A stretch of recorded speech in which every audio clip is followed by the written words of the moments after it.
नमस्कार शेतकरी बंधूंनो. आज मी इथं आमच्या शेजारीच माळीमामा म्हणून आहेत. त्यांचा टॅमॅटोचा प्लॉट आहे, अर्धा एकराचा प्लॉट आहे. ते बघायसाठी म्हणून तिने बोलवून घेतलं होतं. सहज यावं म्हणून बघायसाठी आलो. हे बघा, पाणी पूर्ण खालनं नीर लागलेलं आहे प्लॉटला. या तरी सुद्धा वरती फळाची धारणा, फुलकळी चांगली आहे. खाली बघितला तर पूर्ण नीर लागलाय, पूर्ण चिक्कूल आहे. सतत पाऊस असल्यामुळे जवळजवळ 1 महिना ते 1.5 महिना पूर्ण असे दलदल झालेली आहे. तरी सुद्धा प्लॉट एक नंबर, म्हणजे एक नंबरच बसलेला आहे. पण दर आता सध्या खाली आलेला आहे. बघा, ग्रोथ वगैरे पण चांगली आहे तशी. तरी व्हिडिओ आवडला तर लाईक करा, शेअर करा, कमेंट करा.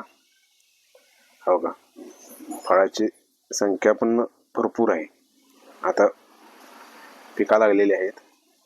हो का, करपा वगैरे जरा कुठं तर दिसतोय. भरपूर म्हणजे असं दलदल इतके आहे की